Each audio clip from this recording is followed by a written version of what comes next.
Sir, हम आपसे जानना चाहते हैं, जैसे कि हम सभी को ये मालूम है कि प्रोजेक्ट हेल्प काफ़ी लंबे समय से बच्चों के और महिलाओं के उत्थान के लिए कार्यरत है।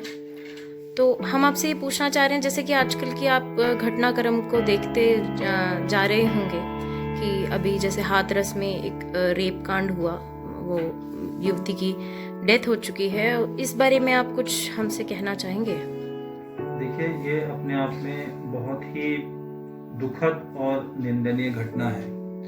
लेकिन कोई भी वारदात जो हमारे समाज में घटती है, ख़ास तौर पे जो आज बलात्कार की या रेप की जो घटनाएं बढ़ती जा रही हैं और बहुत ही ब्रूटली जिस तरीके से जिस तरीके से इस हाथरस की जो बच्ची है, हमारी बहन है, जिसके बारे में आप बात कर रहे हो, और मैं समझता हूँ कि देश दुनिया इसको देख रहा है और बहुत ही दुख का विषय है।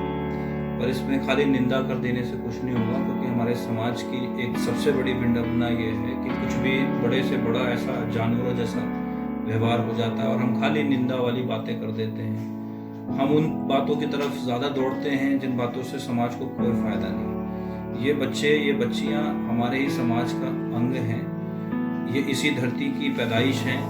और अगर इस तरीके से उनकी भारत देश की धरती पे इस प्रकार से इतना ब्रूटली उनके साथ में रेप होगा, जिस तरीके से उस बेटी के साथ जो भी हुआ है, उस बहन के साथ या बच्ची के साथ, हमारे घरों में, परिवारों में भी हमारी बच्चियां हैं। और मैं समझता हूं कि भारत के हर एक निवासी को सबसे पहले तो अपनी बेटी समझकर उस परिवार का दुख समझना पड़ेगा जो इस समय बहुत बड़ी पीड़ा में है। पीछे निर्भया का इतना बड़ा कांड हुआ, लंबे समय तक लड़ाई, उन माता पिता को लड़ना पड़ा, मीडिया का सहयोग मिला और बहुत सारी मशक्क़त के बाद अब जाकर कहीं वो 4 लोग को सज़ा मिली है। और फिर हम आज एक नए केस को देख रहे हैं। उसके अलावा भी सुनने में आया है कि यूपी के अंदर कुछ और जगहों में इन्हीं दिनों में कई और भी रेप की और ऐसी घटनाएं आई हैं। यहाँ तक कि अब जब हम समाज में लोगों से मिलते हैं, बात करते हैं, तो बहुत सारे लोग तो यहाँ तक कहने लगे हैं कि अब तो अपनी बेटियों की सुरक्षा हमें खुद ही करनी है ना, हमारी बच्चियाँ सुरक्षित नहीं है। अगर आज भारत देश की भूमि के ऊपर, जो कि संस्कृति का देश जो हमारा है ना, धर्मों का देश हमारा है, एक दुनिया की हम लार्जेस्ट मेजोरिटी जिसको बोल रहे हैं, आज हम अपनी राजनीति के ऊपर इतने फूल के बात कर रहे हैं। हम चाइना को एक तरफ आंखें दिखा रहे हैं, हम दूसरी तरफ पाकिस्तान की गर्दन को मरोड़ रहे हैं। लेकिन हमारी धरती पे अगर इस तरीके की विभत्स घटनाएं लगातार अगर होती चली जाएंगी, तो मैं समझता हूँ कि ये हमारे लिए डूब मरने की बात है। अभी आज सुबह की न्यूज में मैं देख रहा था कि और पुलिस का कितना, यूपी पुलिस का, हाथरस पुलिस का, मैं पूरी पुलिस को इन्वॉल्व नहीं करूंगा, लेकिन हाथरस पुलिस का कितना गंदा रवैया है ना। जिस तरीके की न्यूज सामने आ रही है कि बिना माता पिता की मर्जी के अपने आप ही रातों रात उसका शव जला दिया। आप क्या छुपा रहे हैं? क्या आप उन 4 रेपिस्ट को छुपाना चाह रहे हैं? क्या आपकी मिली भगत है? क्यों किया आपने ऐसा, है ना? दरअसल ऐसे मामलों को हवा क्यों मिलती है? आज इस बेटी के साथ हुआ, कल किसी और के साथ होगा।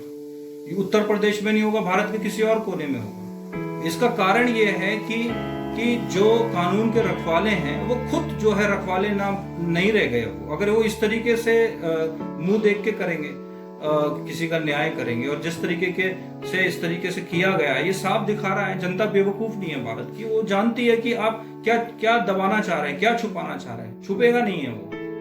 हम आज मैं समझता हूँ पूरा भारत इस घटना को सुन के दिल में चोट लग रही है, और केवल भारत में नहीं, दुनिया इस चीज को देख रही है। तो हम क्या दिखा रहे हैं, कहां पर हैं हम इस समय? इसलिए हमें बहुत ही मिलके इन चीजों का सामना करना पड़ेगा। सरकारों को समझदार होना पड़ेगा, प्रशासन में, पुलिस में बैठे हुए लोगों को जिम्मेदारी निभानी पड़ेगी, है ना। आपके घरों में भी बच्चियां हैं, ईश्वर ना करे किसी के साथ में भी कल इस तरीके की घटना हो। हमारी मानवता कहाँ जा रही है?